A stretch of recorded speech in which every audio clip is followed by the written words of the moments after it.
费心多年，终于窥见天机。我自小坎坷，幼年若非师父所救，难以苟活至今。后来师父测算说，我本该有百世功德，这一世何该顺风顺水才对。可我天生体弱，疾病缠身，被父母所弃，被恶人所欺。若非师父，我早已见了阎王。原来皆是前世被人吸了气运和功德。可如今我身上这些运道早已用尽，剩下这点气数，还不知道能再撑多久。若不解决此事，恐怕下辈子我连人都做不了。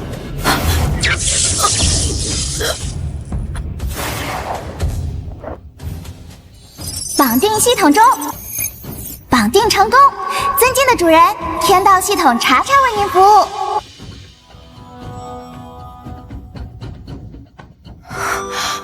这是哪儿啊？这不是我的屋子。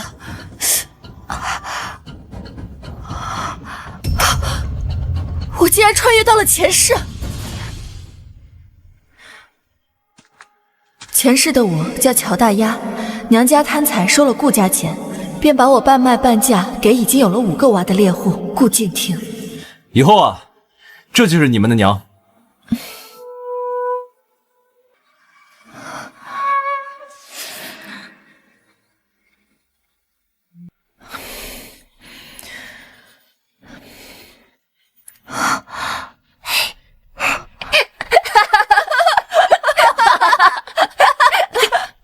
你们俩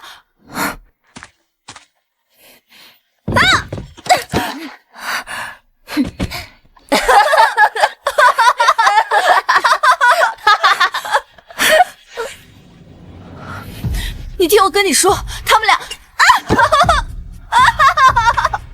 您没事吧？可5个孩子着实调皮，前世的我精疲力尽，干脆吓唬他，偏偏被顾敬亭看到这样，不听解释，对我冷暴力，到现在都没圆房。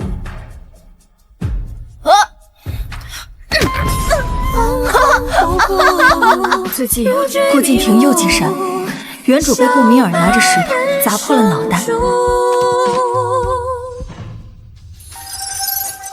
主人，这5个孩子可是气运之子，以后都会大富大贵。主人只要抓紧他们，做好后娘的角色，将来他们肯定会孝顺你，照顾你一辈子的。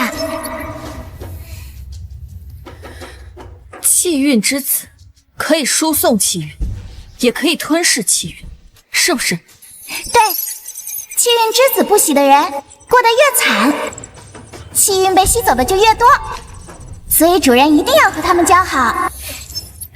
倒是和我窥探到的天机对上，只可惜这次我绝不会让他们把属于我的气运吞掉。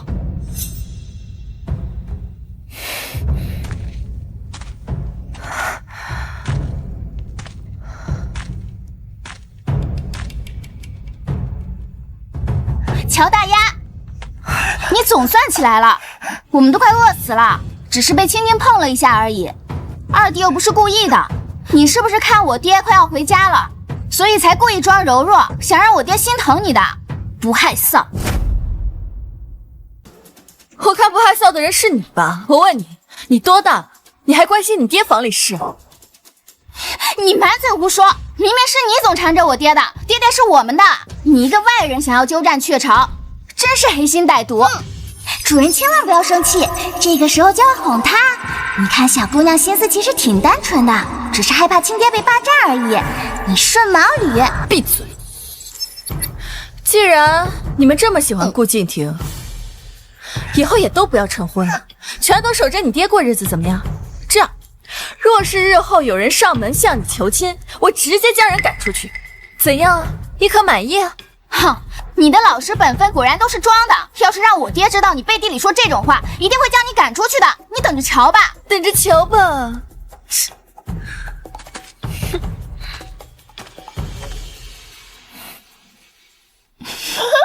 你看他。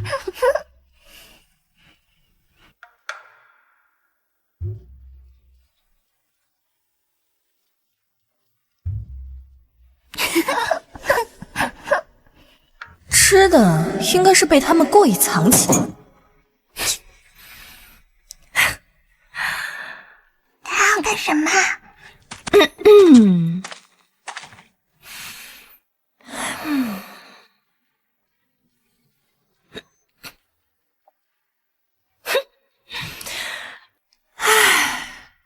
多了吧？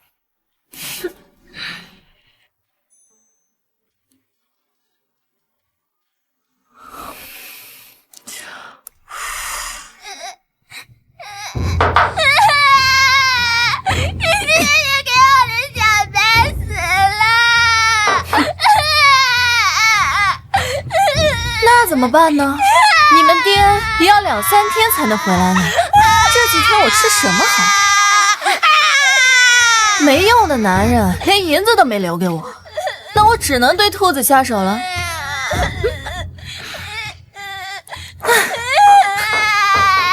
顾敬亭怎么可能没留银子？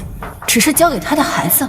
最近他又软爆了，顺道克扣家用，就是想让原主往事下留。你这个坏女人，你敢杀小白，我一定会告诉爹爹的。去呗，你爹呢？还不知道在哪个山沟沟里猫着腰藏着呢。你最好现在就走。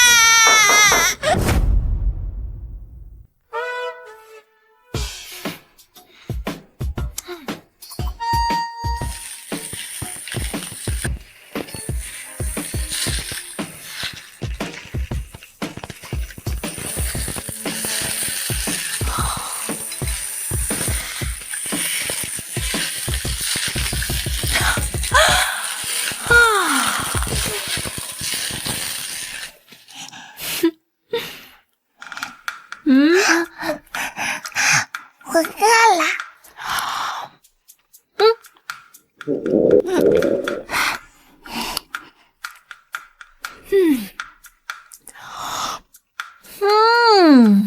大姐，我想吃兔肉。吃什么吃？这是小白。可是我早上只吃了一个鸡蛋。我说不许就不许。难道你想向他低头吗？他敢吃小白，自然会有报应。咱们也要替小白报仇。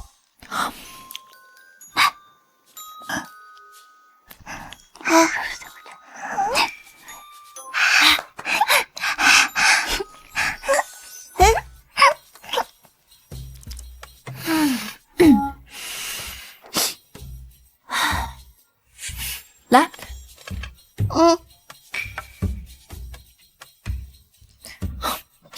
香吗？香。香也不给。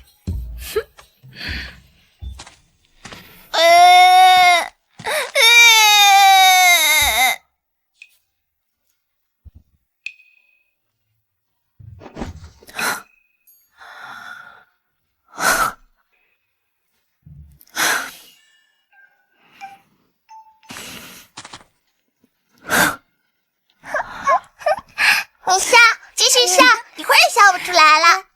坏女人，让你再嘚瑟。姐姐，咱把他衣服剪了，会不会打我们呀？放心好了，他就是个纸老虎，虚张声势罢了。哼。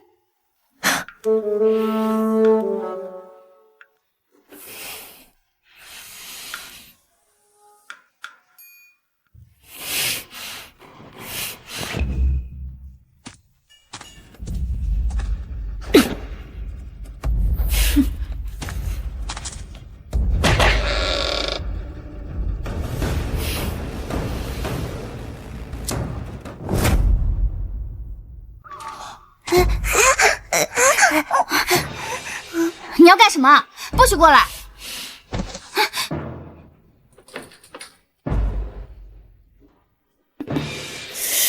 谢谢，给我一个机会，让我光明正大的收拾你。主人冷静啊！开弓没有回头箭，被欺怨之子恨上可不是好事儿啊！不许捡，这是我的衣服，这是我的，你凭什么捡我的衣服？爹！嘘，爹！爹！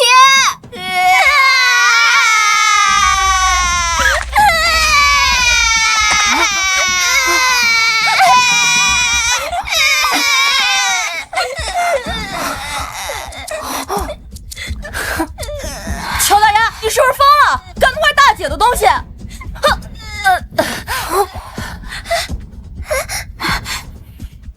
一点规矩都没有，你连声娘都不会叫了吗？你才不是我们的娘！乔氏，这件事情的后果你想好了吗？爹应该明天就会回来了，难道你不想跟他交代了吗？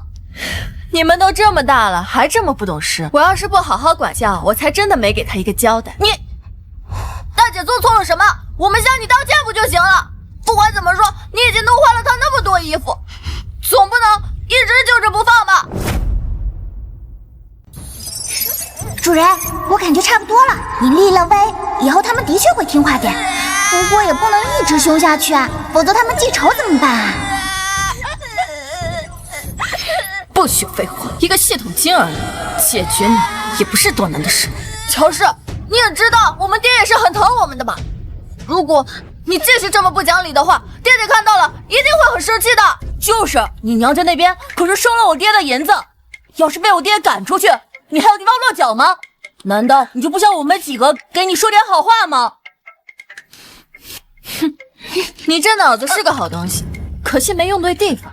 毕竟大家今天都有错，我们也就不计较。天也不早了，我们都饿了，你给我们做饭吧。等明天一定要跟爹爹说清楚，将人休了赶出去。可是我不饿呀。二弟，他把小白吃掉了。大姐，不就是一只野兔子吗？就算今天不吃，再过几天爹也会做给我们吃的。你别伤心了。他自己吃独食了，一口也没给我们留。先别管他了，等爹回来再说吧。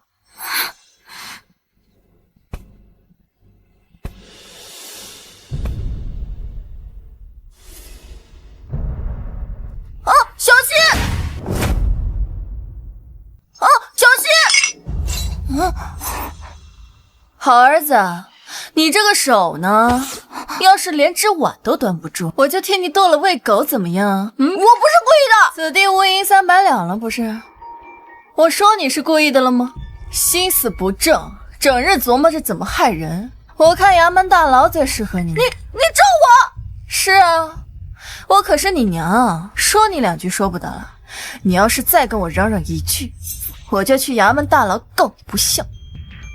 真不知道我爹怎么会娶你的。要么是我太好，要么你爹眼瞎，你觉得呢？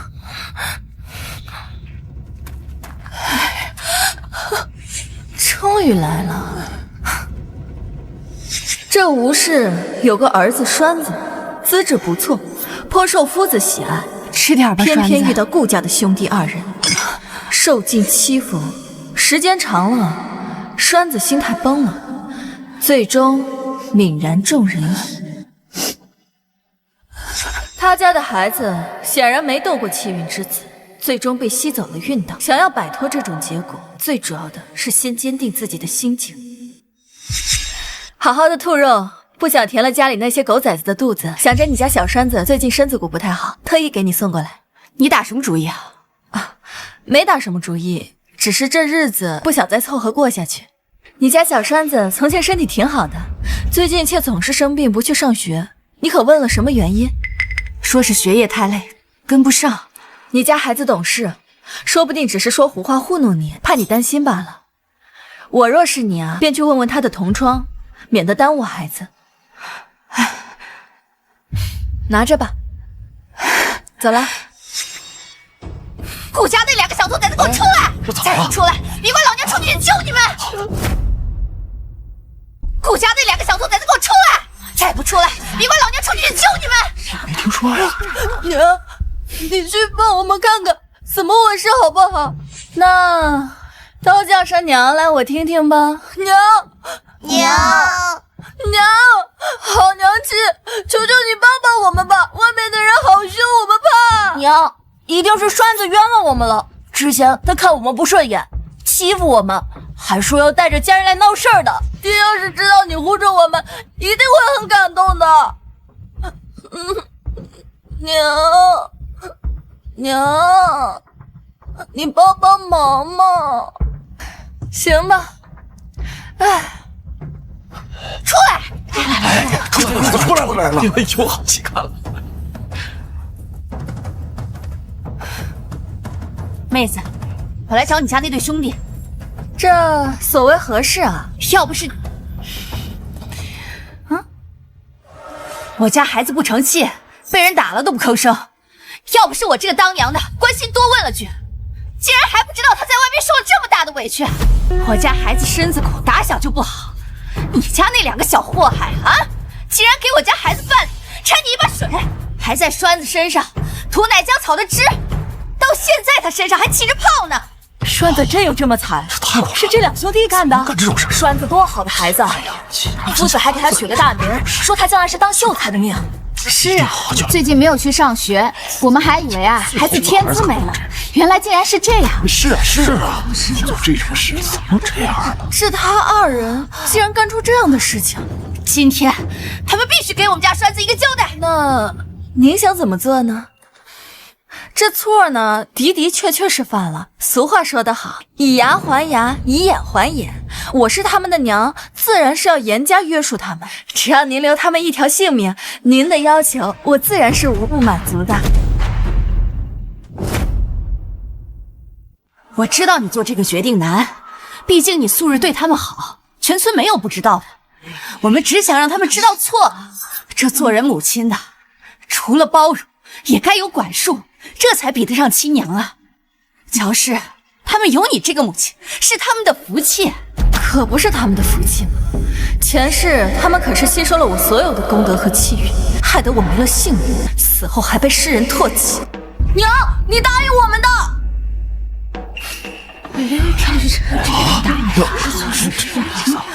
真交出去了。这小栓子经历了什么？让这2个小崽子经历一遍就是了。只是莫要伤了脏器，否则我实在是跟我家那口子不好交代。诸位乡里，用不着心软，他们2人今天能干出伤害同村孩子的事，将来长大了，指不定就更大。是啊，若今日不改过，那就是在害他们。咱们大伙儿都得狠下心来才行啊！对，一家男人，这顾敬亭啊，也是个讲理的人，娶我回家就是想让我相夫教子的，我怎么能不顺着他的意呢？再说了，这犯了错就是得受罚，否则官府宣扬法律干什么呢？好，你骗我们！走。你们要干什么？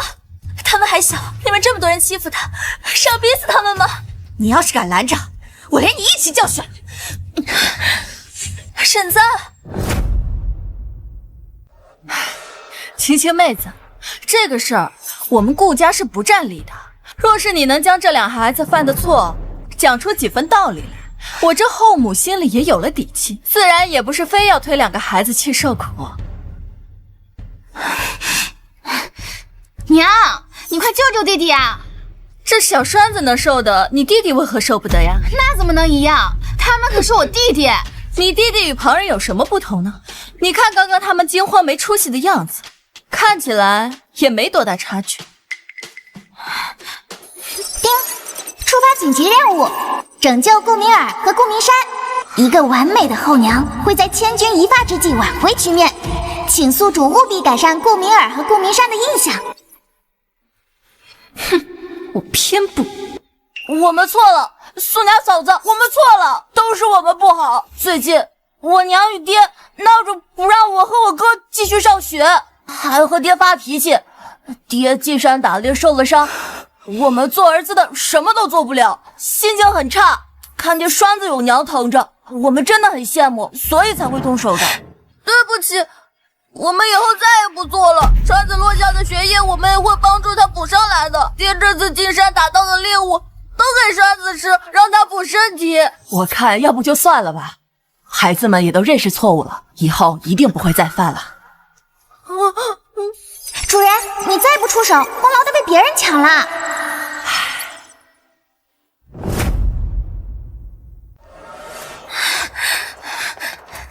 听叔叔，听叔叔，你在哪儿呢？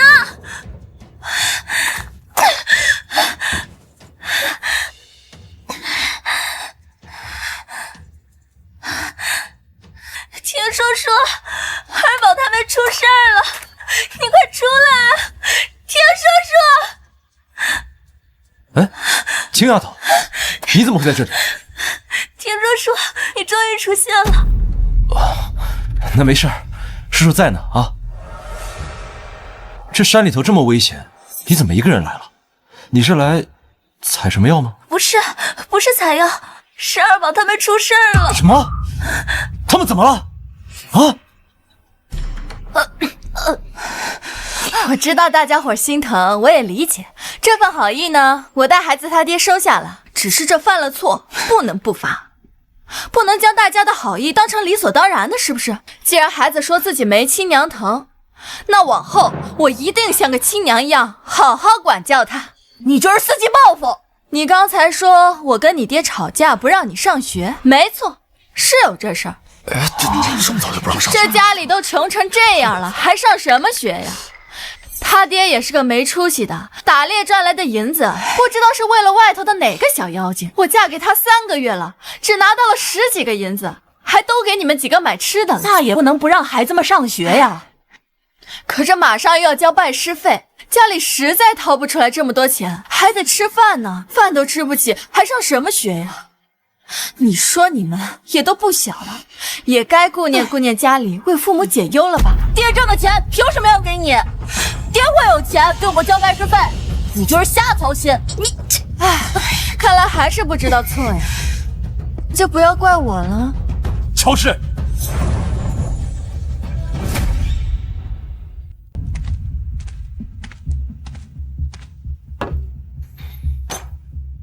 乔氏，你干了什么？回来了，猎物呢？我是你男人，好不容易回家一趟，你不问我是否安好，却只顾着猎物。你看，你呢，出门狩猎，结果空手而归。那我作为你的娘子，我还不能问上一句吧？而且你要是有什么事儿，你还能这么拳手拳脚的站在这儿跟我凶神恶煞的说话吗？肯定不能啊。倒是你顾敬亭，你是不是外头有别的小妖精？为啥左看右看，看我不顺眼啊？你胡说什么？这出门狩猎没带猎物，那就是直接卖钱了。可我嫁给你这么久，我是1分银子都没有见过。你要不是有外室，怎么可能连媳妇都养不起？是你蛮不讲理！我这次回来就是想问问你二宝的事，你为什么不护着他？您这是回来兴师问罪的呀？乔氏，你既然嫁给了我，我自当是要对你好的，但是你得要清楚，我顾敬亭的孩子不是谁都能欺负的。身为他们的母亲，你任由孩子被其他人带走，若他们是你亲生的，你还会如此心狠吗？你刚从山上下来是吧？不然呢？好，你这一路从山上下来到这儿，一个人影都没有，那你是怎么知道家里的事的呢？啊，定是有人上山特意寻你，给你通风报信。啊，我听说昨天严氏那个小姑娘，这是一夜未归啊！莫非你二人？你还敢攀咬别人？小姑娘的名声大过天，你若是毁了，人家以后还怎么做人？乔氏，你以后说话想清楚了再跟我说话。你这个手还不知道摸过谁呢，别碰我！我没有。爹叔叔，你终于出现了。啊，没事儿，叔叔在呢啊。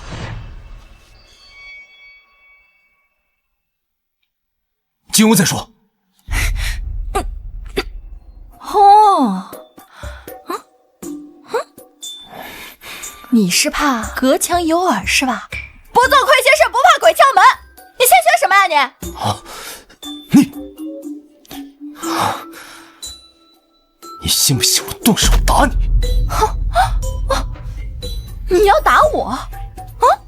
哎呀，你这个没良心的男人啊！我在家里替你操持家务，照顾你那几个小白眼狼啊，你呢，日日不回家呀，让我在家里挨饿受委屈，才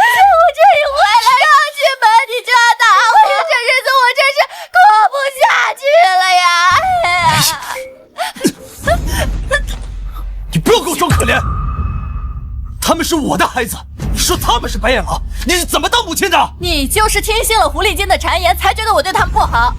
没有狐狸精。好，没有。我之前洗衣做饭，好心待他们，可结果呢？你这几个孩子变本加厉，肆无忌惮。这几日我仔细反思了一番，我觉得日子不能再这么过下去了。从此之后，我会对他们严加管教，让他们懂事才行。那你也不能让外人把他们带走啊！你现在告诉我，他们到底怎么样了？你别拉拉扯扯，他们没什么事儿，他们也只不过是受了些外伤，养几天就好了。你说什么？乔氏，你是不是疯了？这还没有什么事。你有毛病啊！给我喊什么呀你？这些事儿都是你家孩子对人家栓子做的，千倍百倍，人家孩子只是还了其一而已。我要是你，早就去人家门口求爷爷告奶奶，求人原谅了。你倒好，在这说这么厚颜无耻的话。我真是看错你，我早知道你这样，我绝对不会嫁给你。你这个人真是有意思，毫不讲理，批习不端，厚颜无耻。我要知道你这样，我就是一头撞死在你家门口，我都不会嫁给你。我现在就撞死在你家门口，我现在就去撞死。我这种人，哪种人呢？品行不正。我从来都是堂堂正正做人，用心教导孩子。请问这满山村的男人，有几个能像我一样顾家又能干呢？啊！若非我孩子多了些，乔氏，你不可能有机会能嫁过来的。哼！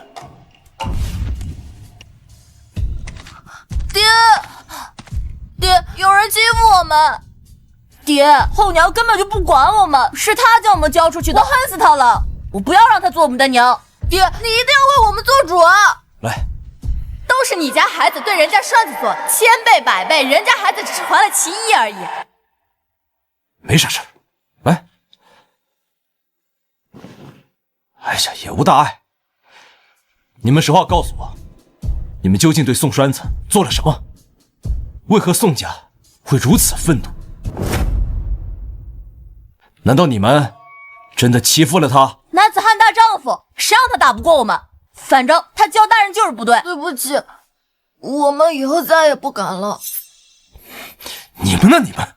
你们这次做的不对，往后切记不可再如此了。等你们身体养好了，必须去给宋栓子道歉，知道吗？爹，我们也已经被宋家人欺负了，明明已经打平手了，凭什么还要道歉？必须去。爹教你们武功啊，不是为了欺凌弱小的，这一点你们必须明白。后娘在外头和爹说了些什么？爹，你是不是不想要我们，更想要后娘？果然，有了后娘就有后爹。你这个小兔崽子！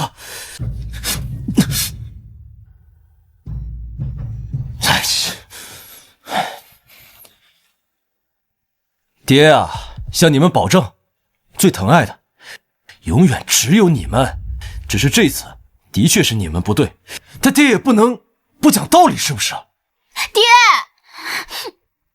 爹，我的衣服都没有了，都被后娘剪坏了，她还杀了小白和小灰。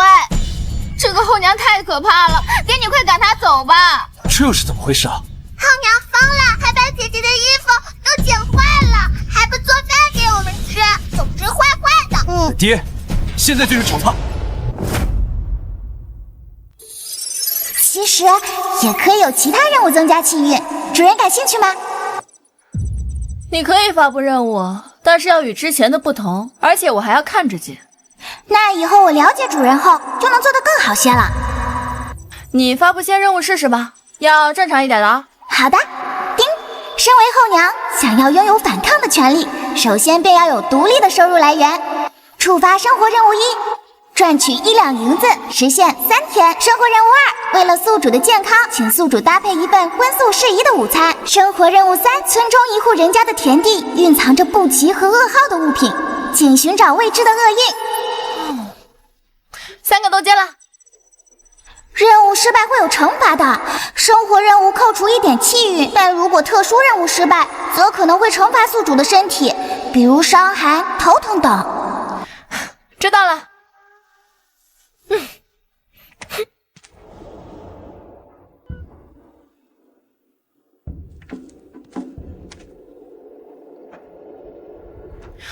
你有银子吗？要银子做什么？这吃穿用度哪一样不要钱？你也知道，我只有几件干净的衣服而已。结果早晨呢，你的大闺女只因为我早上没给她做饭，全都给我捡了。还有我额头的伤，你看，还不就是你的好大儿咋的？你不也是捡了她的衣服吗？那要不然我再去砸了顾明尔的脑壳？我只是觉得你做的有点过了。明义的那些衣裳都是好布料，好些都还没穿过呢。你这么捡呢，着实有些浪费。再说了，而且她毕竟只是个小姑娘，你这么对她，人家该有多伤心呢？我也是小姑娘，嫁人3个月还没圆房呢。可成婚之前，我可是给了乔家50两。顾敬亭，你娶我的时候就应该知道，我的婚事是不能由我自己做主的，也当知道这50两银子是给了乔家，而并不是给了我。无论在哪一方，我都是受害者。顾敬亭，你为何不直接去找一个奴籍为妻？看上了我的良籍身份，又想要50两银子就拿捏我的自由和生命权利呢？而且顾敬亭，这50两不是已经拿我的婚事做底了吗？否则我又凭什么嫁给你这样一个品行不端、性格不好，还带了那么多孩子的官夫啊？乔氏说的没错，这年头谁家娶妻不要个5两或10两银子做聘礼？那还是未婚的男子说媒，我这样的50两，着实都不算高。是，什么时候变得如此伶牙俐齿了？你找茬的角度什么时候也变得如此刁钻了？1两银子没有，我自己去屋里找。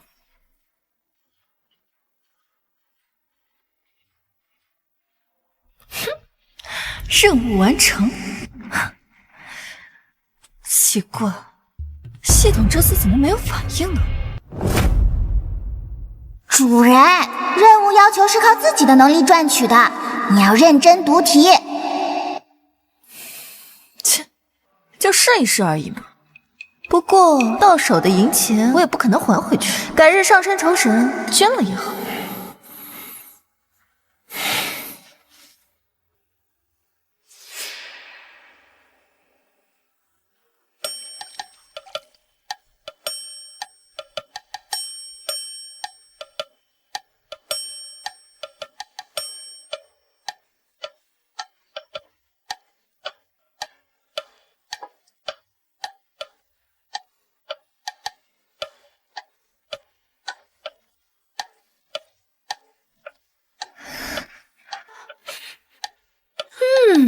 真香。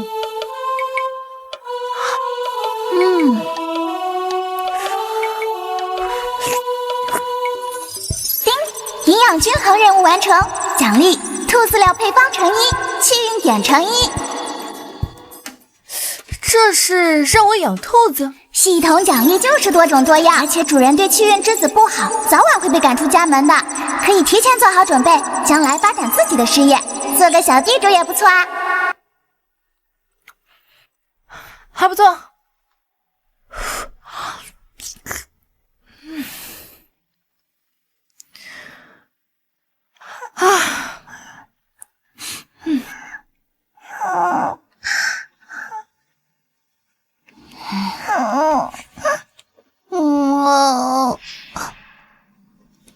爹，他是不是又自己吃独食去了？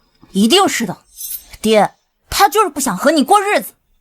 好了，没准啊，他已经做好了饭菜放在厨房呢，等着我们自己去端呢。走，我们去厨房看看。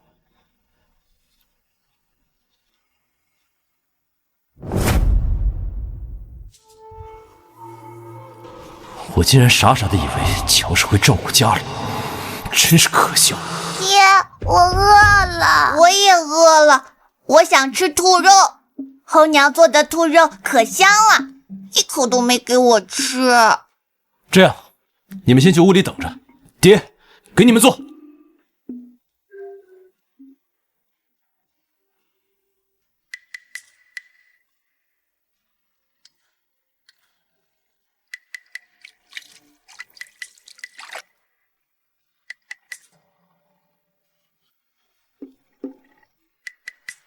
来，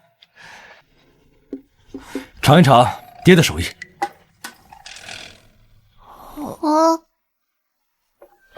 吃饭。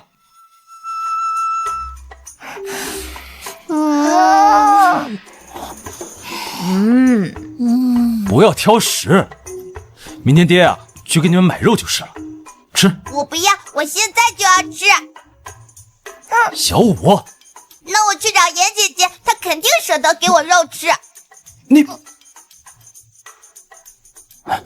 你不许打扰严丫头。来，吃饭。昨天为了找我没有休息好，现在严丫头应该还在补觉。爹，自从你娶乔氏以后，你就不让我们和严姐姐玩了，就因为乔氏不喜欢姐姐，所以你也不让我们喜欢她是吧？爹，你太坏了。哪儿的话？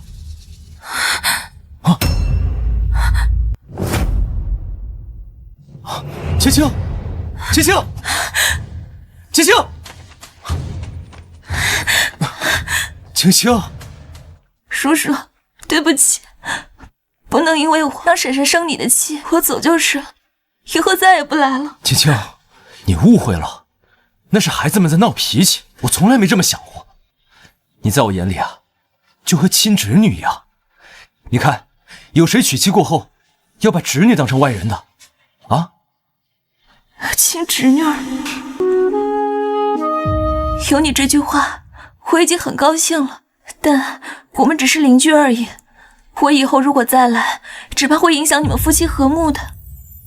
而且，我娘也说，要给我说亲，以后我要在家学着逢嫁衣。你要嫁人呢？我们家就我这一个女儿，虽说是嫁，但他们其实更想招婿。我只恨自己不是个男子，能替父母撑起门楣，如今还要让他们替我烦心。你比很多男人都强啊！你看你啊，你这般年纪，识字、认药，样样都在行。一般女子都只如乔氏那般吧。哼，那婶婶哪里去了？她，切，我哪知道。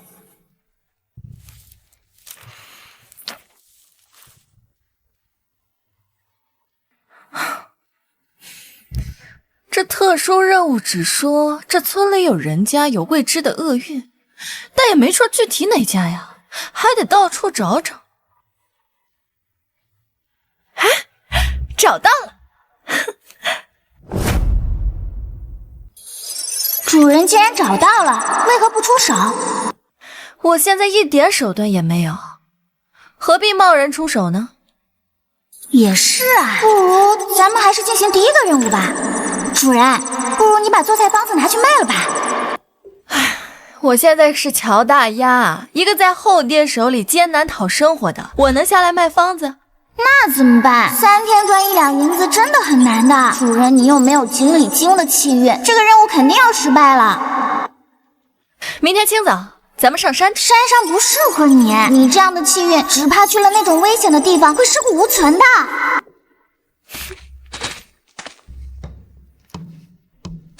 哟，乔氏，你去哪里了？怎么才回来？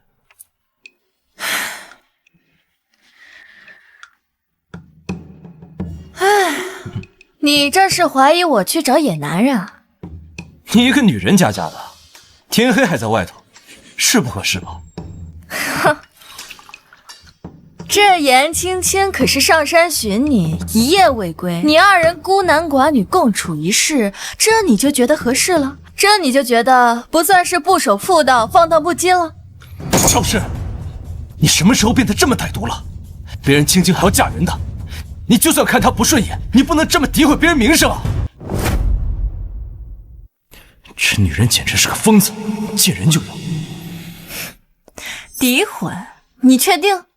我这个人呢，一向很好相处。你要是想让我给你颜面，那你就得先给我颜面。从此之后，不希望在你眼里看到任何龌龊的猜测，否则我就将你和严青青那点阿杂事一并炫耀出去。不是，你到底要我怎么说你才能相信我？我和他没什么。哎呀，你怕是说不清了。乔氏，我看你是不想过了，你不怕我一怒之下休了你？哎呀，和离可以，休妻不行。你知道的，若是我被休了，你严姑娘也别想好过。你想想，她一个未成婚的女子，被传出勾引有妇之夫，会面临什么样的指责？你好好想想，衡量衡量，到底值不值得？哼，我必然希望青青可以做我的另一半，但是我心里的青青是冰清玉洁的，哪怕毁了她名声的人是我自己，也不行。我只是关心你，而你却字字句句都不离青青。乔氏，你心里真的有我吗？你是我的妻子，你就这么想把我往别人身上推是吗？但凡你懂事半点，我也会好好对你。我们两个好好在一起过日子，不行吗？我再和你好好过日子，是你先怀疑我的。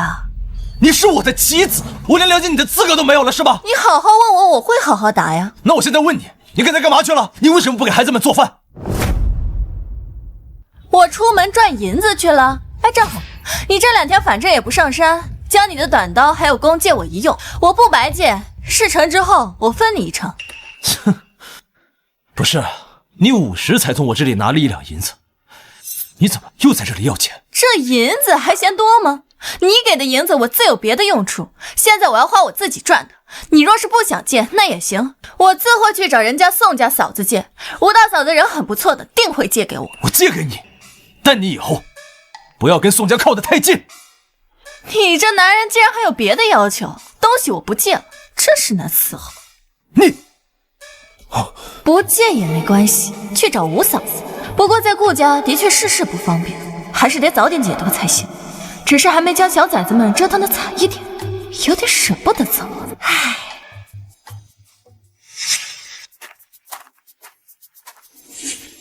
哟，跟我借弓和刀做什么呀？你不会是想上山打猎去吧？哎，不是我说呀，就你这样的身子骨，去那种地方比活着都难，你更别说赚什么钱呢！哎，你，哼，就她这样的一个妻子，将来真能照顾好我的孩子吗？这个女人真是让人不省心。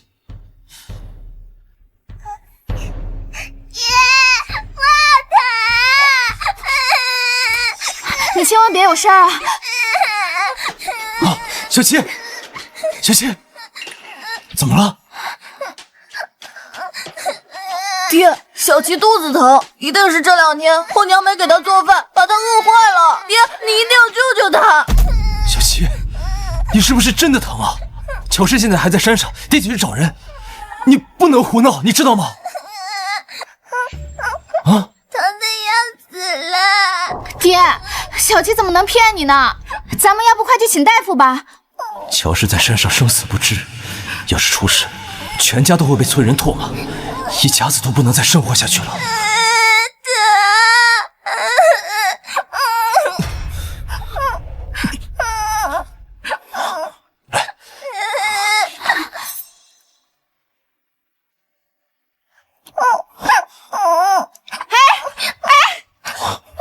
你不去找乔大丫了？都怪我，当时没注意，就借了他刀和弓。我要是留他吃顿晚饭，没准这事儿就没有发生了。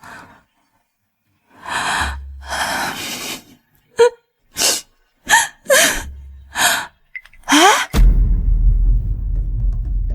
乔大丫，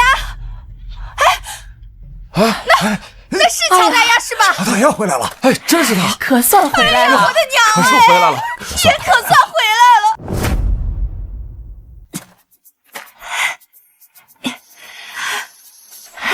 真回来了！终于回来了！哎呀，我看看，没有受伤吧？你个死丫头，好好的进山里干什么呀？啊！吓死我们了，还以为你死在里面了。我只是去打猎而已。你说这多吓人！你打猎啊？一个姑娘家回来就好了。你打到的，这运气好啊！你们怎么都在这里啊？是特意来寻我的？这么厉害？是啊，是啊。你实话与我说，是不是你男人怪着你没向着孩子，才逼着你进山的？没有，我是想着我自己总得有点赚钱的法子吧。你不用替他遮掩，那那个男人，我也不知道说什么好。你能打以后有难处尽管提。你就吹吧你。这大家今天晚上等我到现在都辛苦了。这样吧，我打了头野猪，等一下托宋家大哥帮搭把手，咱们将这野猪啊分出去一半，剩下一半我明早拖去县城卖。还去什么县城啊？好啊，这么多人家，先挤着村里卖呗。美心善。剩下的，我明天托我男人替你送去县城，成不？哎呀，对呀，没错，就是我们也不能白拿你的猪肉，对不对呀？对呀，对。这样吧，我给大家优惠，这猪肉呢，今天所有来寻我的人家按15文钱1斤算，其余的按20文，怎么样？挺好。好，哎呦，真便宜啊！太好了。嫂子，你明天让宋博大哥顺便帮我捎点东西吧。好。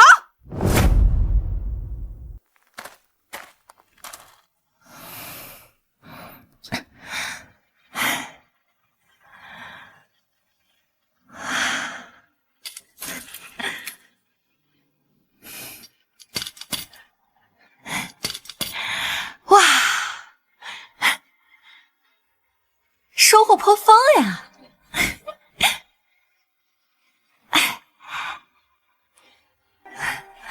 叮，恭喜宿主完成任务，赚取1两银，获得奖励大药刑律。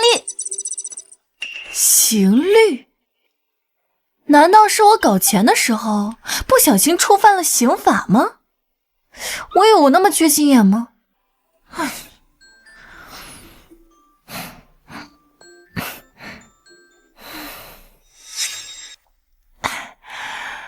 爹，这个后娘一点也不好，死了就死了嘛，爹爹再娶一个就是了，再娶一个对我们好的才行。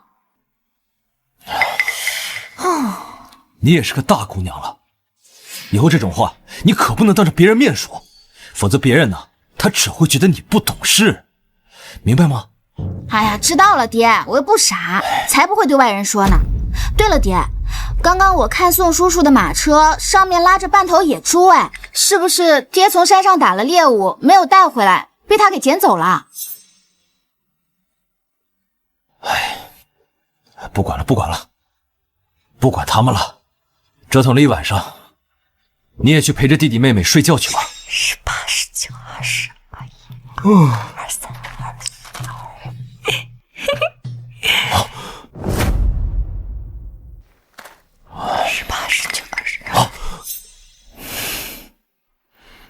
哼，怎么，你才回来啊？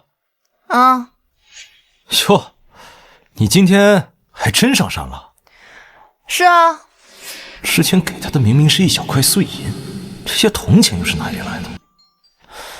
孩子们的钱不要随便动，毕竟呢，你是个大人。你这是给我定罪呢？你以后缺钱呢，就只管和我说啊，你不要去为难孩子们。小孩子几个攒点铜钱不容易，而且你一个当娘的，你却贪了一个孩子的钱，你说是不是？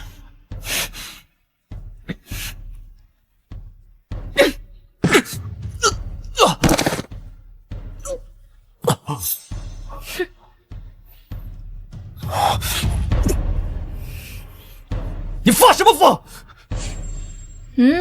这个就是你胡说八道的代价。我告诉你，我若是真想问你要银子，我大可以光明正大的从你那儿抢，让你不得不给我，我根本用不着偷。下次你再让我听到你用偷这个字，我还早。那这钱你哪来的啊？哎，准你做，还不许我说什么？乔氏，我劝你适可而止。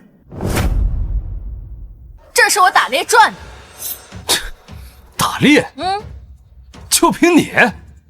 姐姐我呢，就是运道好。昨天刚一进山，就碰到一只野猪摔在山沟里，我呢就抱着石头把它砸死，猪肉卖给了村里人，剩下的让宋家一早拉到县城里给我卖了，有什么问题啊？好，谢谢姑娘，谢谢，多谢，真是谢谢你啊！奇怪，他之前可没这么好的人缘。顾小子，这么好的媳妇儿，你可要珍惜呀！他哪里好？明明又凶又不讲道理。你家小琪怎么样了？不是说肚子疼的要死了吗？可是什么大病？他吃坏了肚子，好在大夫及时开了药，医治的及时，没什么大事。啊，你媳妇儿命大，不仅没死，还弄回来一头野猪，也是你顾家有福气才能如此。往后啊，好好过日子，可不许再欺负她。乔氏能从山里安然出来，可以说是运气好，可怎么能抓到一头野猪？你要是不愿意借弓也行，我去宋家借。这是干什么？宋博阳跟你什么关系？他为什么要帮你？你是觉得我外头有别的男人？这个男人是宋博阳是吗？你昨天去趟县城，把脑子掉哪儿了？我掉哪儿了？他到底跟你什么关系？乔氏，你是不是忘了，我才是你的丈夫？这真要是你打的猎物，我还不替你卖掉。再说了，你宁愿求一个外人，也不让我帮忙，你眼里可还有我这个丈夫？顾敬亭，你真是充分向我展示了什么叫恶人先告状，的确无耻。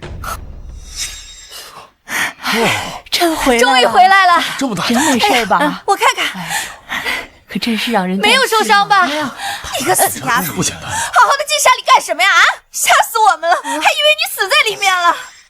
昨天我许久未回，乡亲们以为我性命堪忧，都自发出去找我。顾敬亭怎会不知？估计他的小崽子不想让顾敬亭救我，所以寻了个由头叫走了顾敬亭。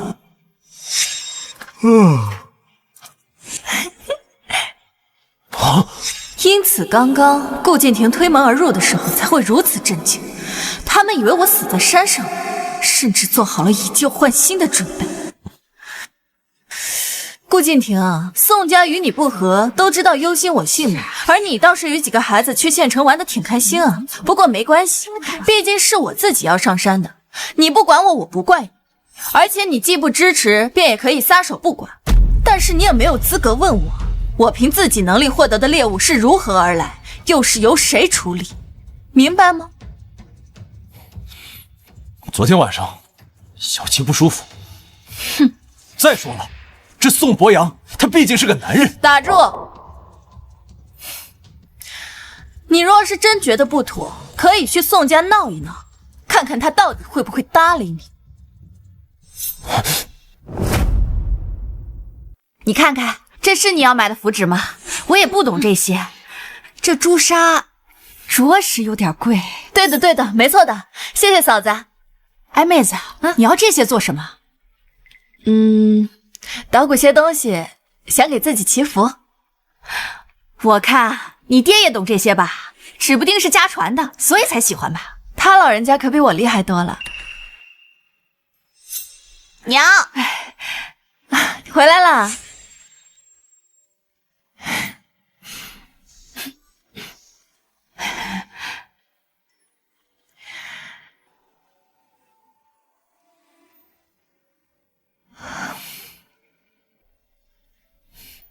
婶婶，你可以想一个自己的名字，我教你写。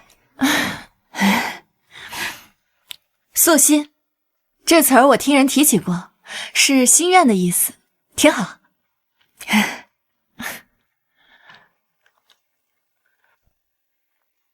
素心姐姐，这个名字可真好听，比乔大丫好听多了。素心，婶婶，没事儿的，随你叫。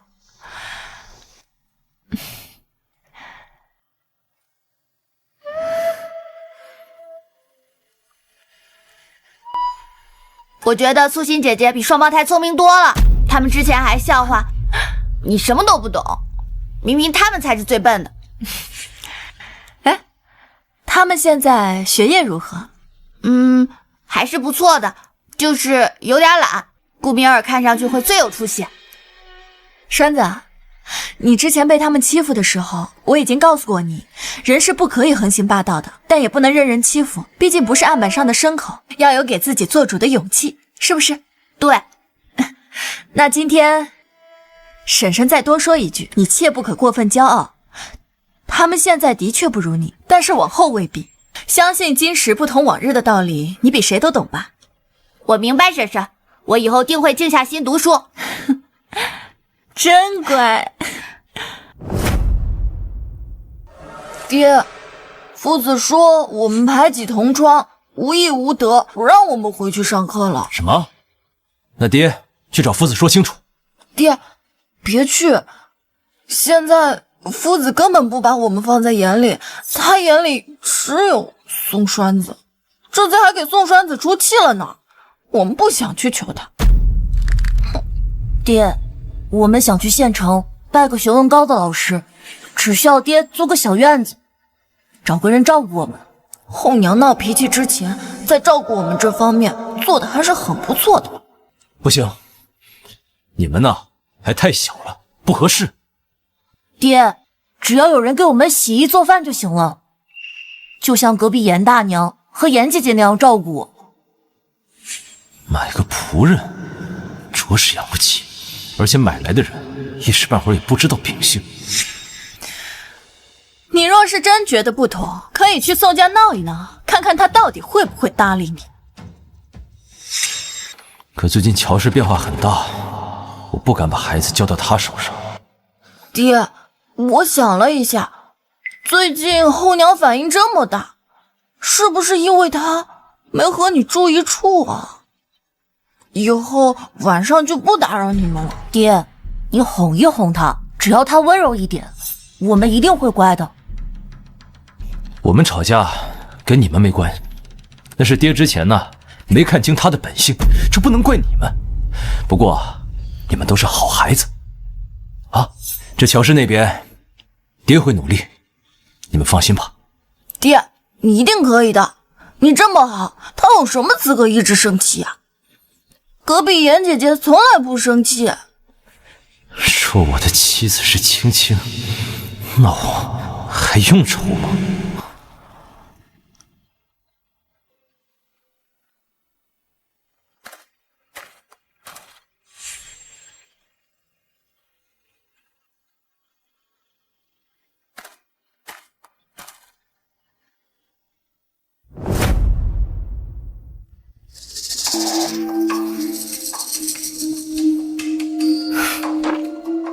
你今天的眼神分外猥琐，瞧着恶心。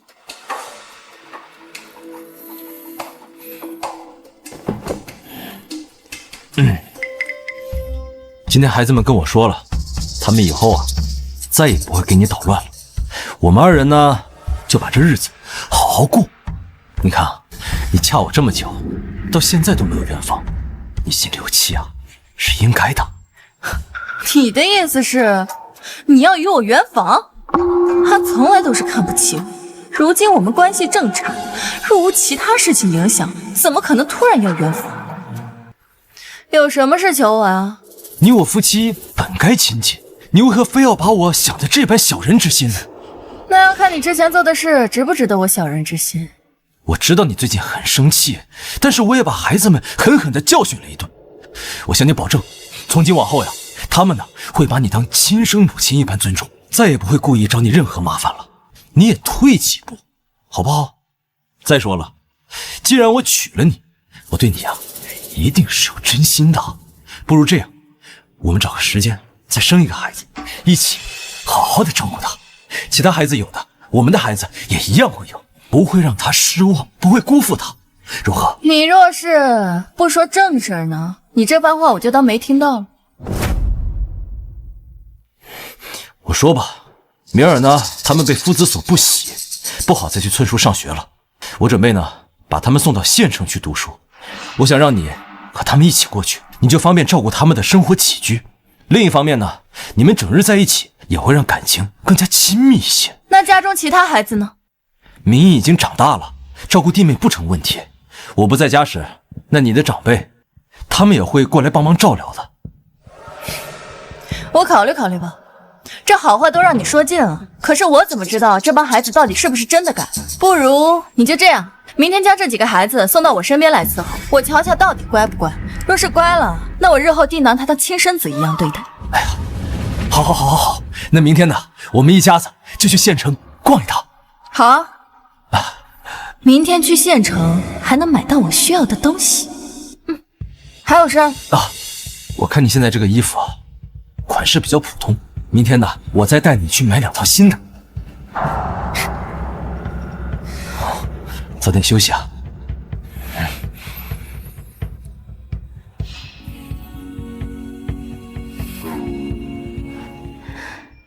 婶婶，我最近炮制好了一些药材，但不知道什么价格，也幸亏婷叔叔可怜我，把我带来县城。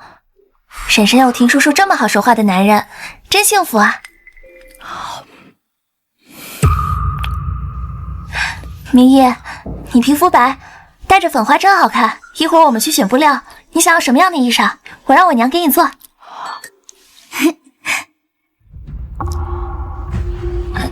婶婶，我算是看着明一长大的，每次跟他待在一块儿，我都很开心。你不会觉得我很吵吧？不会啊，他们喜欢就行。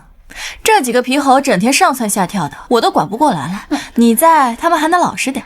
婶婶，你可能是刚嫁进来还不了解，其实他们很稳重的。上次村里的坏孩子说我们严家没男丁，都是他们把他们赶跑了。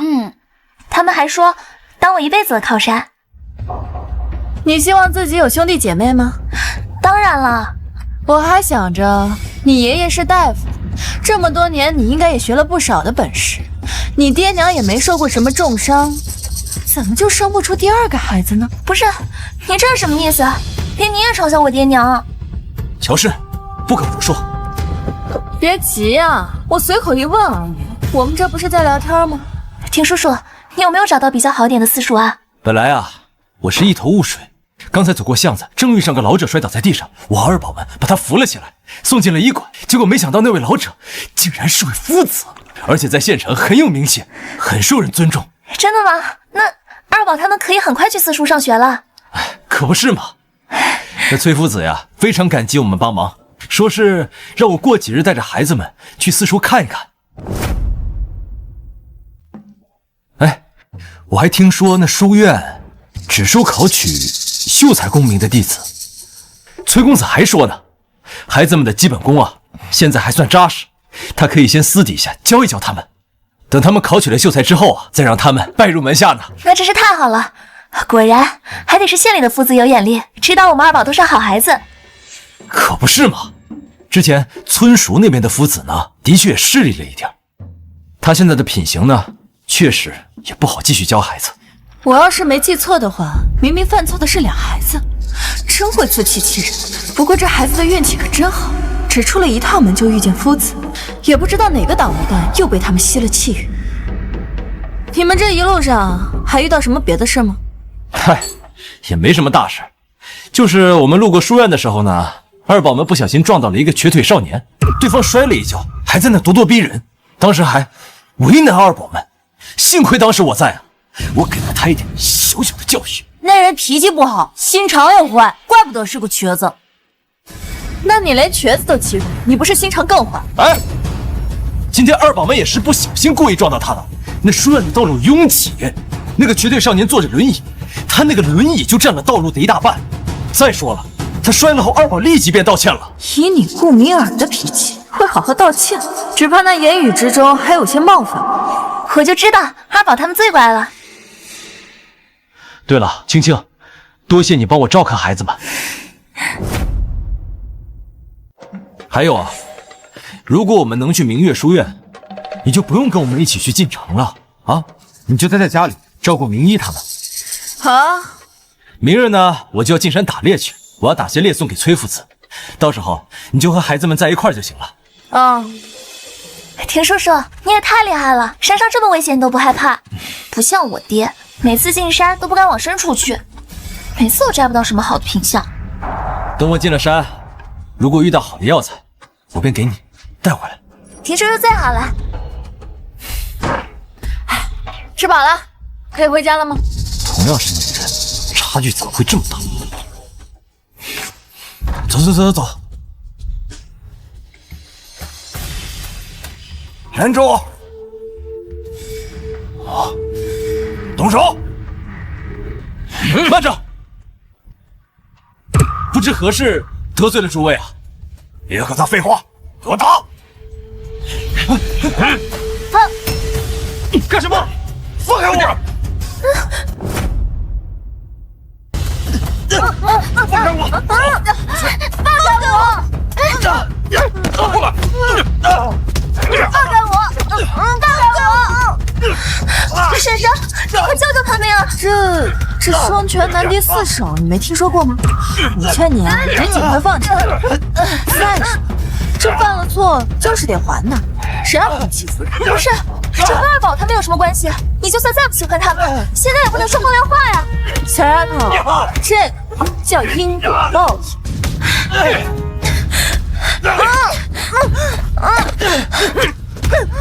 金青，金青，你们光天化日之下，这是我发无天，你们不怕遭报应吗？冲我来！为何还要欺负妇孺？金青，打！田叔叔，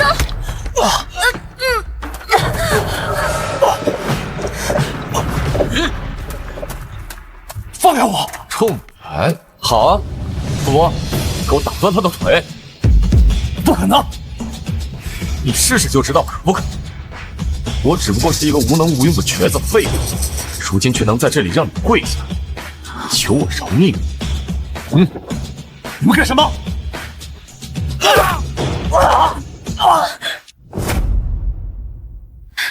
你们这些坏人，不许你们打田叔叔！叔叔，我看到挺像情哥哥。求求你们了，只要你们愿意放过田叔叔，让我做什么都愿意。婶子，你快教教他们呀，婶子！哎，我不。金青，你快走啊！快走，不要管我！我不走，他们会打死你的！你要这样，我心里会痛死的！说婶婶教你，却干着这些龌龊的事，真叫人膈应！给我速战速决！走！你不许碰他！放开他！走！后啊！少遇到这少年，他被儿子推倒在地，我隐隐稍有些不客气。这少年起来厉害，一回尽了难听的话，我还为这人很没教养，让人拎起来羞辱了一番。没想到此人不是一般人家的孩子，就是现在后悔也没用了。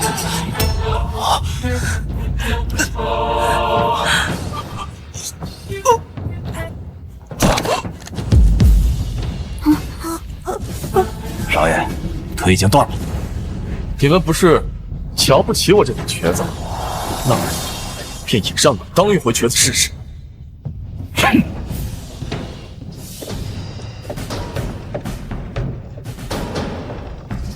你怎么不害怕？怕有何用？你叫什么名字？素心。你是这男人的妻子？是。我也不是不讲理之人。今日打了你丈夫，便赔你些银子。好啊。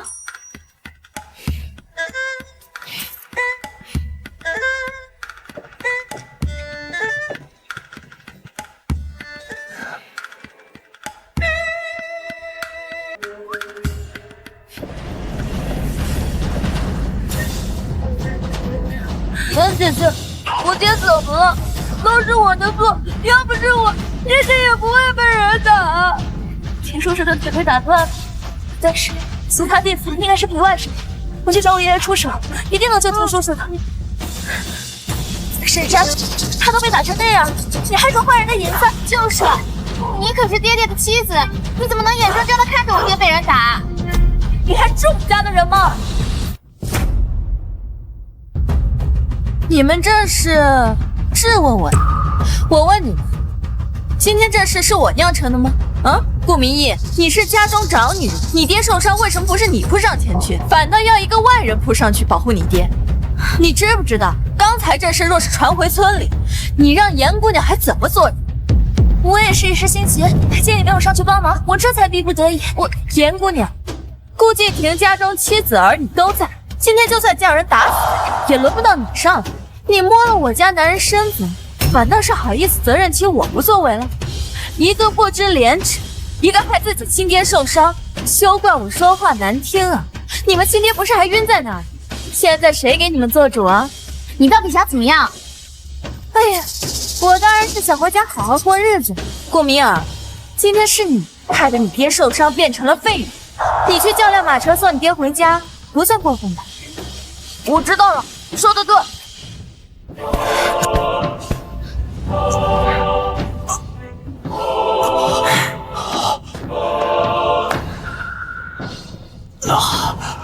顾明山，你爹给了你不少钱，去取100文来，给你爹请个大夫去。不要钱，严姑娘，你自重。若是你执意不要钱，我就让他去请别的大夫。你不是收了孟凌风的银子了吗？你也知道那是银子呀，请个大夫值得这么破费吗？你看看你，给你亲爹治病，你都这么小气，你真是不孝顺。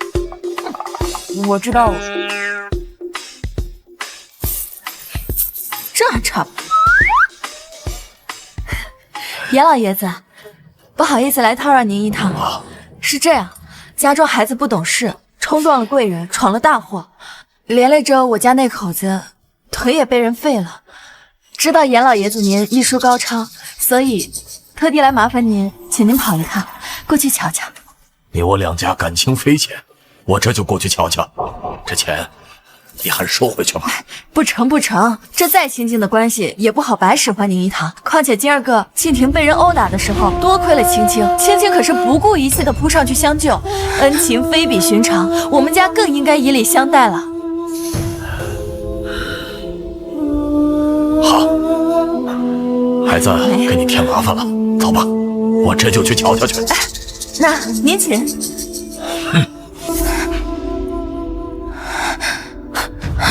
他更像是说的，可是真的吗？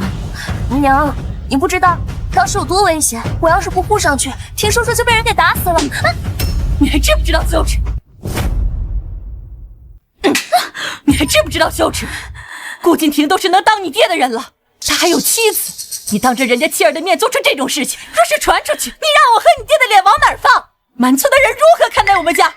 你爷爷行医救人一辈子，是想让他老年名声扫地吗？娘，你怎么能打我呢？我们和顾家关系好，我就算对婷叔叔稍微亲厚些，又怎么了？不知廉耻！娘，你这是干什么呀？婷叔叔还晕着呢，你让我出去，我就是去看看他而已。从今儿起你就待在家里，哪儿也不许去。明儿我就让媒婆上门，今年之内务必把你嫁出去。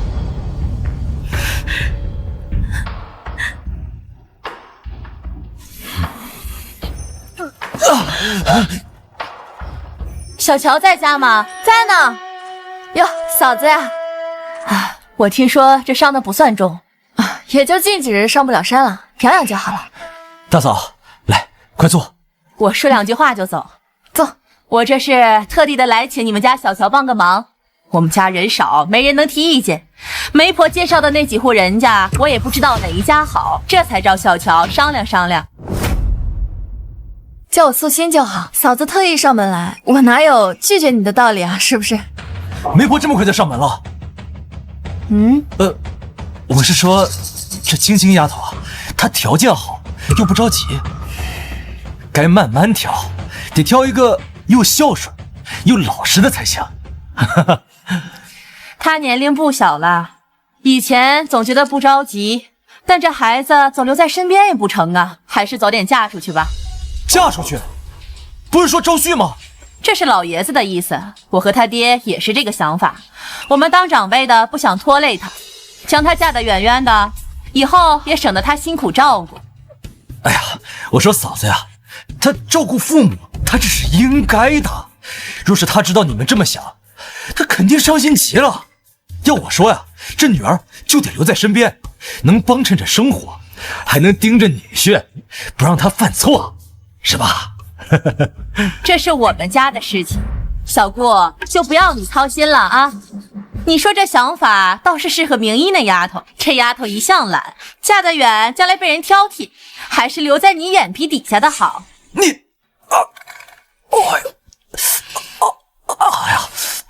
我得走了。乔氏，我们的饭呢？你做呀。什么？你掌勺，迷棋给你打下手，双胞胎负责打水洗衣服，洗不干净不许吃饭。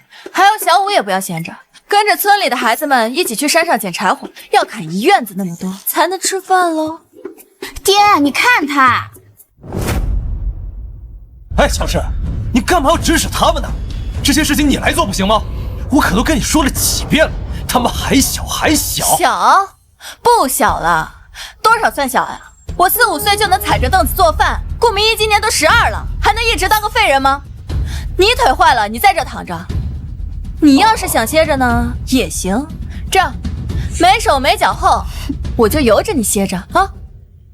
你说的对，谁家孩子不是这么过来的？我也后悔将青青的孩子养得太娇气了，如今都不好找婆家。啊，你们俩，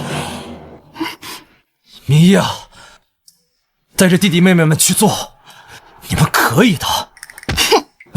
明一啊！媒婆刚刚说的，你可有上心？娘，你能不能不要这样子？觉得自己像是待宰的猪肉，被人挑挑拣拣的。娘，我答应你，我一定不会再胡闹了。你不要让我嫁人。你看你素心婶婶，她就比你大1岁而已，都已经嫁人3个多月了，让你见媒婆也不是立即就要出门的，还得定亲，最少还要再等几个月。娘都是为了你好，明儿带你一起去见，偷偷躲着瞧。若那是个歪瓜裂枣的，娘也不会逼着你的。等到你出门子，你婷叔叔的身体也大好了，到时候我让他给你打几件好皮子，给你压箱底啊。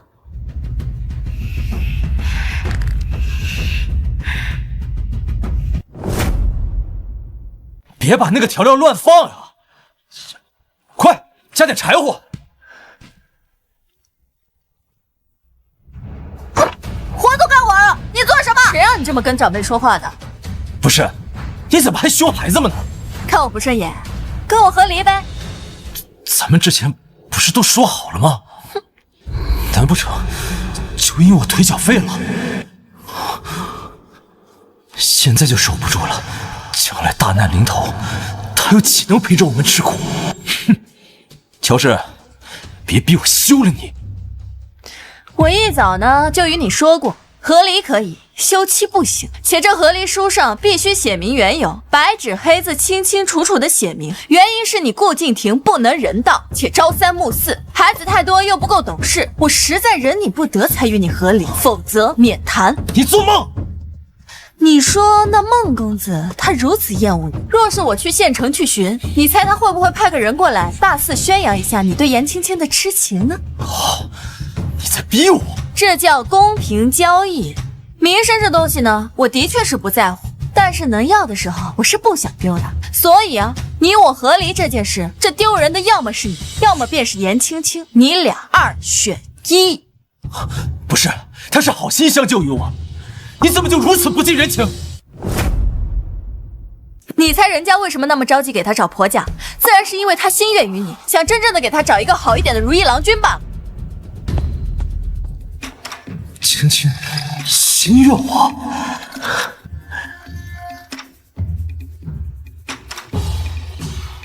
即便我们相互爱慕又如何？严家人不可能将青青嫁给我的。我这样的男人带着7、8个孩子，如今腿脚还断了，如何能配得上他？他们相互倾慕没错，可不该再害其他小邻居。既然如此相爱，便应该要锁死。哼！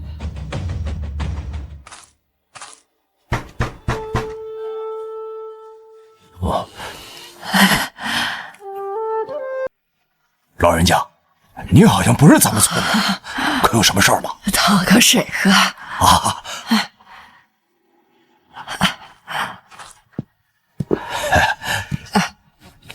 来，年老请用。老人家，你可是来咱们村探亲的？算是吧。前些日子偶然路过，遇到了顾家媳妇儿素心丫头，便收了她做关门弟子，多留几日教她东西。他家孩子太多，吵闹得很，我便出门就去转转，正好瞧着你家。我家怎么了？似有不祥之气。您可是瞧出什么了？我问你，你家近日是不是屡屡有人生病？尤其是长辈和孩子，是病了又好，好了又病，连绵不绝呀。哎呦，是啊是啊，我父亲啊，近日总觉得头疼，整日没精神，病恹恹的。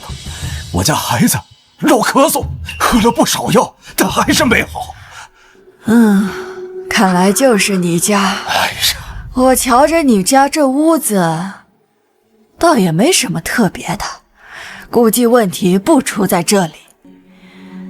你们家可有田地呀？有。你媳妇儿近日刚刚小产吧？你怎么知道了？你家这个情况还是要早些处理了的，否则便难以安稳。哎呦，哎呀，还请老人家指点迷津呐！相逢啊，既是有缘。老婆子，我便随你们去你家田里瞧瞧。另外，给这平安符，你呢，让你家生病之人日夜佩戴，不出3日就好了。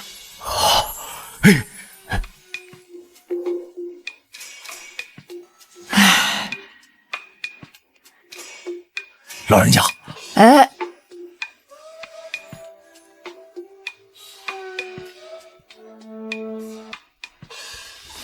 收点银钱了因果便好，无需这么多。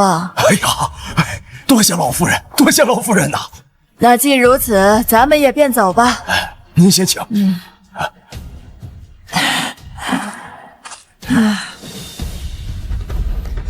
你家这块地底下有东西，你寻些亲朋好友过来，将这地里的东西挖出来。哦，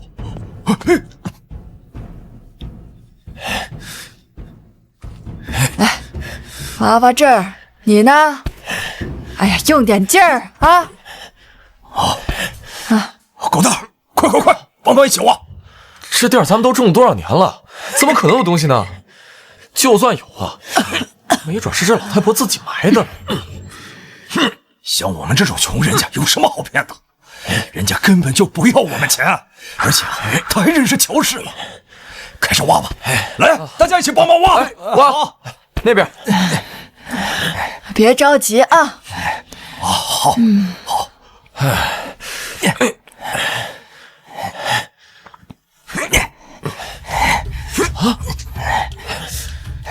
挖到了，是不是这个？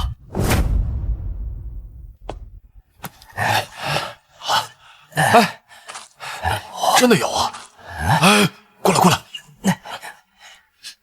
哎呦，是了，就是这东西。你家这地从前是不是藏了人的荒地？没错，之前啊，这里有2、3座无主的坟，不过咱也不干那掘墓的缺德事儿，是费了心思将坟挪走的，还烧了不少纸钱呢。无碍，只要你呢按规矩办事，就没事。这块地呀，阴气重，时间久了，这铜镜反而成了不祥之物，影响你们家的风水。这东西呢，我自行留下销毁，你们且安心过日子去。哎呀，多谢您了，多谢！哎呀，给你的平安符，你记得要日夜佩戴，不出3天便好了。哎呀，好。行了，既然事情已经解决，老婆子我就先告辞了。哎呀，您慢走啊！告辞。慢走啊！叮，恭喜宿主完成特殊任务，未知的厄运奖励之道搜寻成1，运养成1，气运成5。运养是什么？就是将任何普通或拥有负面能量的东西交由系统运养，可以抹除杂质，并赋予美好的祝福。哦，就是开光呗。叮，触发生活任务，合理。哎呀，这日子真是越来越有盼头了。昨儿见了男方家人，算是将亲情定下了。真的？那恭喜嫂子了。这就是我家青青的未婚夫，叫王成。我怕两个孩子太陌生，就叫他来做客。咱们村户人家没那么多讲究。严妹妹呢？在屋里呢，待会儿叫他带你在咱们村里逛一逛。好，是个不错的郎君。若严青青真能移情别恋，那也是他自己的造化。婷叔叔，你怎么了？脸色怎么看起来这般的差？无碍，这位是？这是我家青青的未婚夫，青青这八字不宜多留，所以再过3个月他们就成婚。什么？3个月？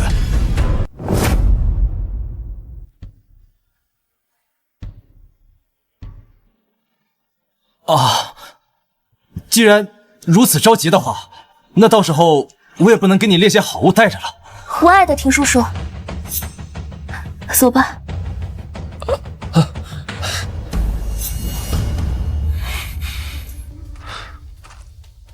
这位婷叔叔瞧着很是稳重啊，眉宇之间英气十足，想必很厉害吧？那是当然，婷叔叔是全村最厉害的猎人了。可是上次被恶人欺负，婷叔叔被他们打断了腿，我都不能去看看他。为什么不能？你们不是邻居吗？都是因为婷叔叔后娶的妻子乔氏，他这人很是恶毒。自打进门后，他见婷叔叔长得俊俏，怕婷叔叔生出二心，对所有女子都有防备，连我都……但你不是叫他叔叔吗？怎么会有女子醋意如此之浓？是啊，婷叔叔从小看着我长大，这次婷叔叔被人欺负，我看不惯出了头，这乔氏便觉得我对婷叔叔有心思，逼着我娘让我嫁人。啊，当然，我不是说你不好的意思，我知道你是一个很善良的人。那现在咱们要在一起了，乔氏也该放心了吧？你就可以去看婷叔叔了。乔氏上次来我们家，把话说得很难听，我爹娘和爷爷都特别生气，连带着婷叔叔都讨厌了，不让我再去顾家了。我还听说乔氏训斥二宝，婷叔叔的腿也伤得厉害。我是他们的朋友，我什么忙都帮不上，我真没用，什么都帮不了他们。哎，你先别哭，你放心，我一定会帮你的。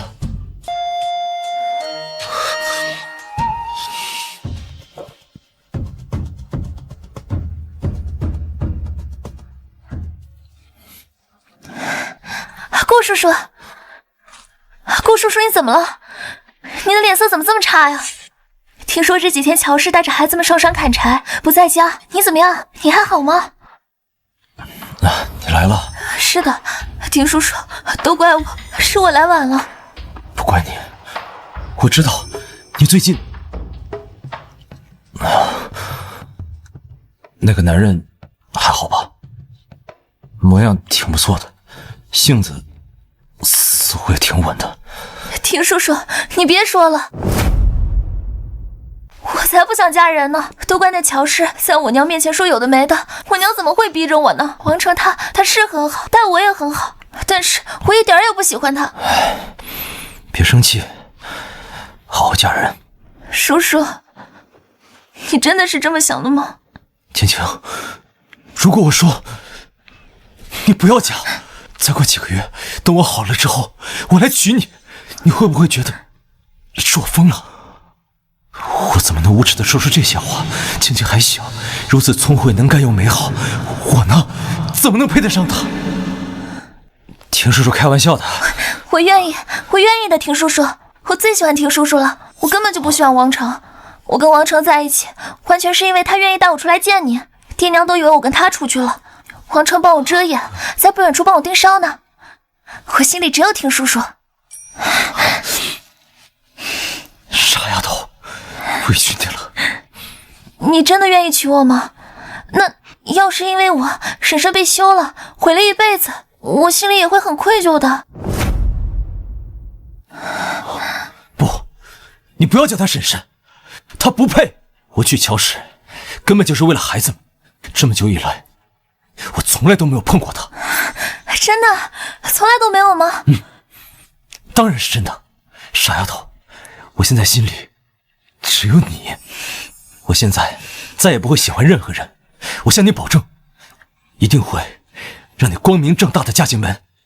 至于乔氏那边，等我伤好以后，一定会想办法把他处置掉的。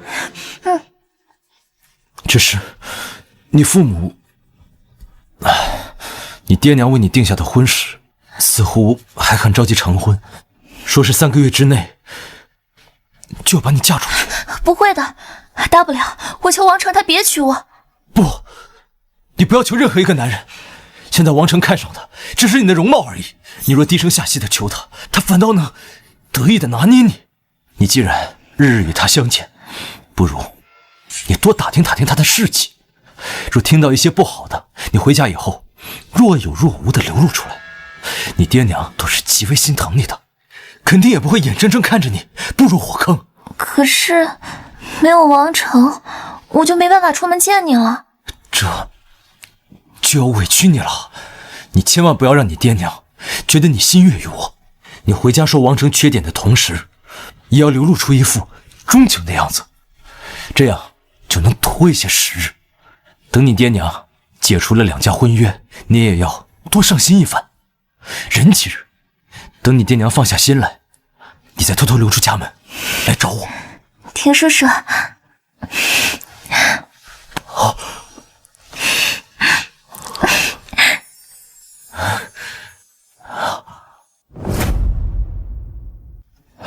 听叔叔可还好？很不好，乔氏和大宝他们都不在家，根本没人照顾田叔叔，吃饭和烧水都不方便，我心里真过意不去。这个时候什么都帮不上他们。你已经很有心了。不够的，乔叔叔很要强的，现在整个人都没了精神。王成，你能不能继续再帮帮我？你要我怎么帮你？我去帮你照顾他。哎，不要。我的意思是，怎么劳烦你干这种事情？我的意思是，我们每天在一起的时候，可以偷偷跑来顾家，每天只需要1个时辰来照顾婷叔叔。虽说是亲人，可毕竟也是男子，偷偷进去不太好。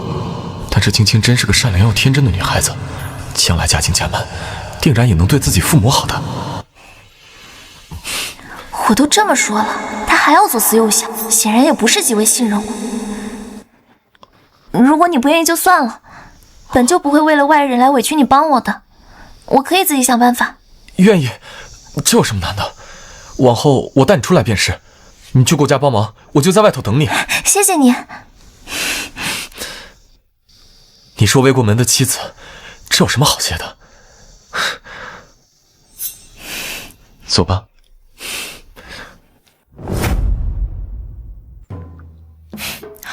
哎呀，听说这个青青丫头近日与王成处得十分要好。我刚刚回来的时候，看见严家父母一脸喜意，估计是好事将近了。哼，旁人的事你少管。这个王成条件真是不错，是家中的次子。将来少说也得有20亩良田，这样好的条件，配严青青真是绰绰有余。他们俩若是能成亲，婚后也该是恩爱非常的。若严青青老老实实的放弃眼前的有妇之夫，与王成未必不能过到一起去。我都说了，青青的事你少管。嘿，你莫要忘了，你我如今还是夫妻身份，就算你心里吃味儿，好歹也与我和离了再说吧。怎么想打我呀？爬过来，爬过来试试。你以为你和离了你就好过了？你回了乔家，你娘照样会将你嫁给别人做田房。你若是懂事一点，你还不如好好留下来，伺候好我和孩子们。我尚且能留给你一口饭吃。那你留了我，你的青青怎么办？莫不是想等着自己将来腿脚好了，让我不明不白的死掉，好引你的青青姑娘进门呢？你想法怎么会如此恶毒？不及某人。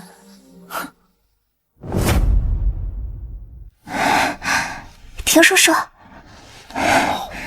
我我看着婶婶带着大宝他们出门走远没人影了，我才进来。委屈你了，青青。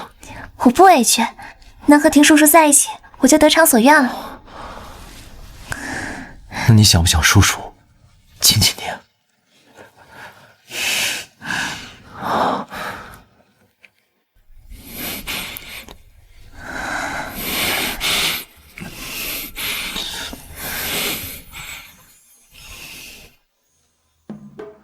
哎呀，我这捆柴的绳子忘拿了。没事儿，回去拿，我们在这等你呗。主要是我忘了放哪儿了，麻烦嫂子你陪我回去一趟，帮忙找一下。不麻烦，走，我陪你回去。你们几个在这等着啊。懒人屎尿多。走。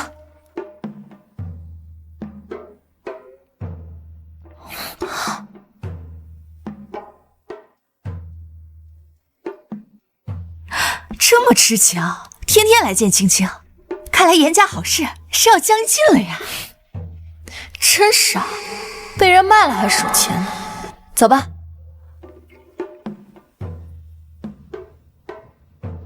唉，院子里怎么会没有呢？会不会在屋里头呢？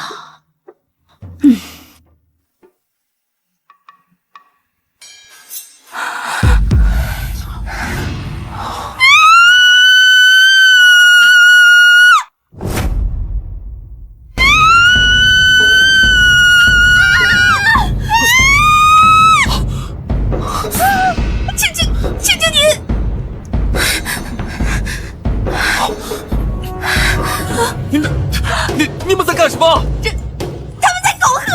我没有，不是这样的，你相信我，是他们误会了。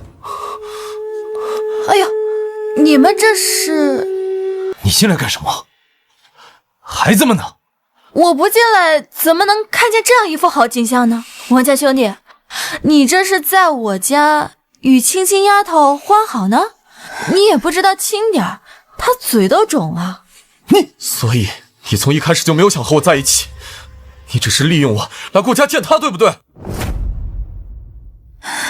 是，我和婷叔叔才是真心相爱的，他迫不得已娶了乔氏，而我娘非要逼着我嫁给你。我从来不喜欢你，我喜欢的只有婷叔叔一个人。王成，你是个好人，但是我们是不可能的。唉，原来是这样，原来不是你与王成兄弟欢好，而是和顾敬亭欢好。根据我朝立法，通奸者杀之无罪。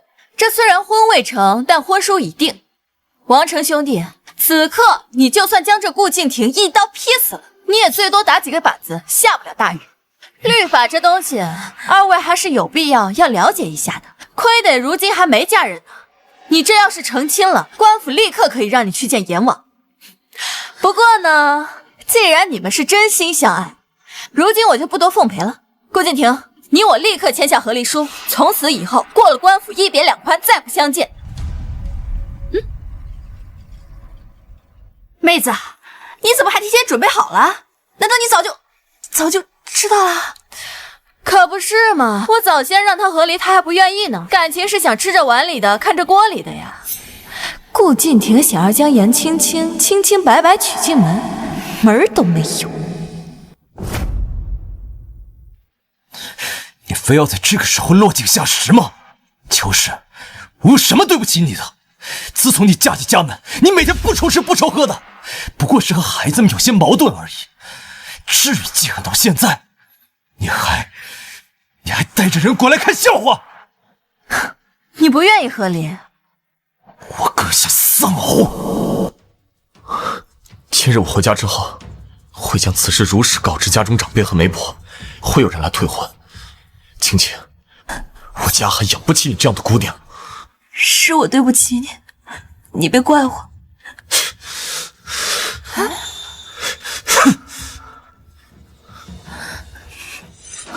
我家小姑子呀，年轻的时候就已经被顾敬亭摆了一刀。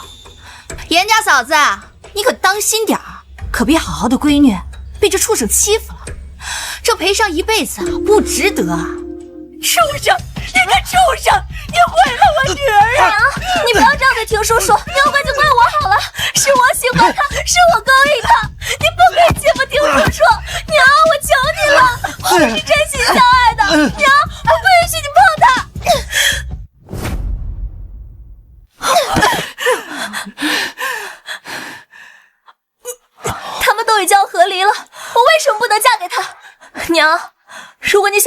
去死，就不要再拦着我。我和听叔叔是真心喜欢的，比乔氏要早得多，是乔氏挡在我们中间。何况他们两个根本就没有远房，你就当乔氏不存在就可以了。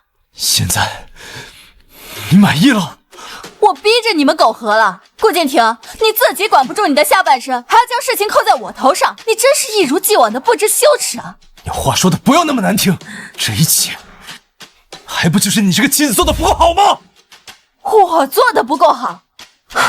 顾敬亭，你看看你现在的样子，有脸责怪我做的不好？是，我是没有当好一个后母，可也至少还是个人吧。而你可就不算是了。我早先要你与我和离，你不愿意。若你当时和离，不过是你顾家的错，但是好歹保住了颜青青。和离之后，你觉得自己未必能顺其自然取得美人归，又想要左拥右抱，所以这才毁了颜青青，不是吗？你替我和离？不可能，你怎么会舍得离开听叔叔？青青，你不要听他胡说八道，我从没想过要左拥右抱，我心里只有你啊。那你为什么不与我和离啊？莫不是对我余情未了吧？你乔氏，我在呢，你用不着喊那么大声，把自己说的那么痴情，谁信呢？你若是真痴情，你娶胡氏5年，让他5年生5个。若你真喜欢颜青青，娶我之前为何不去问问他的意思？成婚之后再眉来眼去，不甘心的将人据为己有，你这不叫痴情，叫没羞没臊。乔氏，你给我闭嘴！你给我回家！就是嫁猪嫁狗，我都不允许你嫁给他！我不要，我的事情我自己做主。如果不能和听叔叔在一起，我宁愿去死！混账！青青，乔氏，你当真愿意和离？你放心，我们这些老家伙为你做主。顾敬亭毁你终身，也当对你进行一些赔偿。里长，我愿意与顾敬亭和离，从此之后两不相干。顾敬亭，你愿意出多少赔银？乔氏这样的女人比休了都不为过，如今和离已经不错了，还想要银子，想得美！今日你们做出这种伤风败俗的事情，本就不占理，你还想直接将乔氏赶出门？你要是真敢这么做了，往后你和严氏也甭想在这个村子里待了。是啊，丢人现眼。你看看10两。之前我断了腿，他从别人手里拿了20两赔偿，那银子我也不要了，都归他所有。这么多银子也算大方了吧？若往后乔氏还敢找青青麻烦，就别怪我不客气了。乔氏，你觉得呢？可以。既然如此，你们签下这和离书吧，老头我就来做个见证人。赔偿给了，但这和离书不能这么写。这和离书上呢，写的都是事实。我是怕时间久了，有些人不分是非，颠倒黑白，歪曲事实，免得以后扯皮。若你真的不想签呢，我也并不勉强你。反正我在顾家也不错，有个落脚的地，当这些孩子的后娘呢也不错。将来他们出息了，若敢不孝顺我，那我就去官府状告他们。既然不曾圆房，那这说辞也不算过分。里长，还不让和离？就是。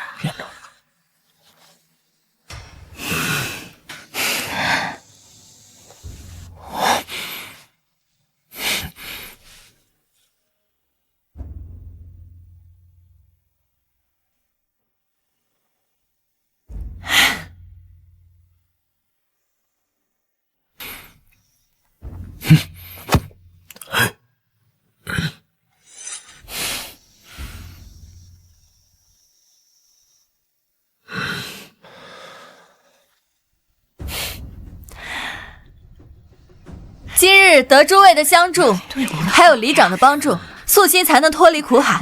我这里也没有什么能报答的，这30两银子赠与村中，修桥铺路，略尽绵力。你要捐钱？正好，太好了！30两可是你的家底，没这银子，你准备如何和娘家交代？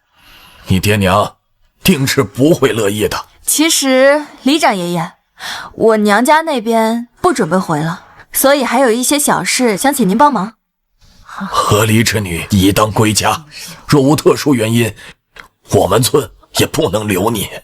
话虽如此，不过我的生父本就不姓乔，我又是我生父唯一的女儿，理应承袭父姓，为他传宗接代才对。所以还请里长爷爷帮帮我，让我更改户籍，落户于村。你不与你亲娘商议一番吗？我亲娘改嫁本就没有资格继承遗产，但如今我爹的钱被他和后爹花了，若是真追究起来，是他们要向我赔偿才对。所以乔家绝不会阻止我自立门户的。身为女儿，要看着我爹无后人祭拜，心中难安，所以还请里长能成全。好，既然如此，我替你去办。叮，恭喜主人完成生活任务，合理，奖励鉴定乘3次，气运乘2。你既然已经是村里的人，又圈了银子，也不好让你连住处都没有。山脚下有个破茅屋，也不大，屋子虽然差了点，但咱们乡亲们帮忙修缮一些，还是能住人的。多谢里长。那屋子位置挺显眼，一个姑娘家住在里头，有什么事情，大家也能及时知道。那地儿一时也没法住人呐，就算修缮好了，山脚下蛇虫鼠蚁多，而且半夜风一起，外头像是鬼窟一样。她一个丫头，总会害怕的，就没有其他地儿了？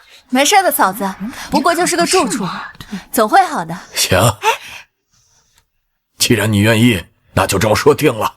你好好准备吧。散了，行了，别看走，这小子是什么意思？没事，大妹子，这几天先住我家里面。哎，你到底怎么想的呀？真是被你气得心肝疼。那个里长摆明了是等着你讨价还价嘛，只要你哭2声，保证我更好的等着你啊。能住就行，我知道那个地方，风水挺好的。好个屁！晚上听着鬼哭声，我看你还睡不睡得着。